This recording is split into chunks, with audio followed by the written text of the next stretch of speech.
At 9:30, they got to Stephen's truck, which was at mile marker 20. At 10:30, Stephen says they got back to Haiku, and he doesn't know what happened to her. He said he stopped, he didn't see her headlights after Ulareina.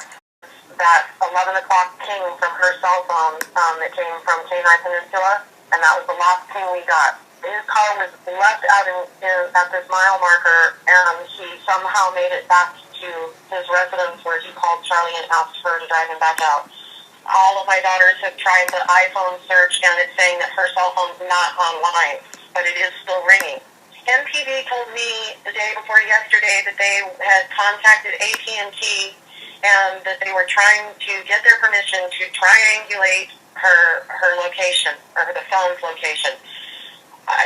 They said they still hadn't gotten their permission as of yesterday. Nala was with her. Nala was found Monday morning by someone who lives right near Nahiku Marketplace. So that is where the search is beginning, and my daughters are setting up a table out there with water and first aid and a sign-in sheet.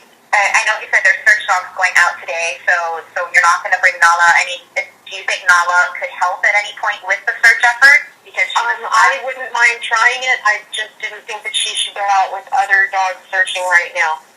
If we don't find her, and if that turns out unsuccessful, I have no problem taking her out there.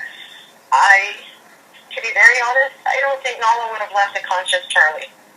So that really scares me.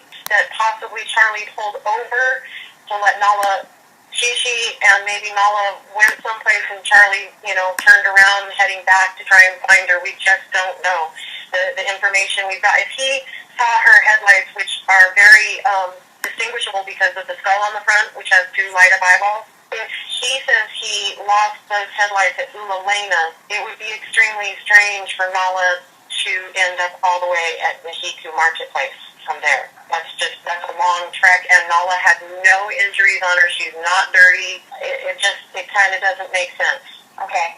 What are you hoping, in the next 2 hours here, everyone's trying to move so quickly to, we all know that in the case of a missing person, that is the most important thing. What can people help? What are you hoping for? I'm hoping that we find her, obviously, but we're focusing the search on mile marker 20 between mile markers 27 and 29, which are out at Nahiku Marketplace. So that's where they're focusing right now. The officer, Lou, called me this morning and said that he has put in another request to get a helicopter search going, and we're hoping that we can push them into doing this. There's another gentleman named Elson Franco, who is very kindly trying to get another helicopter going. He said he went to the heliport and he's got a pilot, he just needed a helicopter. So he's trying to get someone, and we have other people with boats, and as soon as I get confirmation of that, they might even be in the water right now.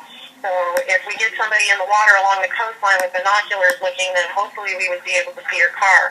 If she went over the railing without marking the railing, which we drove the whole route all the way from Hana all the way back home 3 times yesterday, and there were 8 of us out there, none of us saw car parts, burnout marks, anything wrong with the railing. So there's no indication of where she might have gone over. But that's all we can think of. She is 5.5 months pregnant.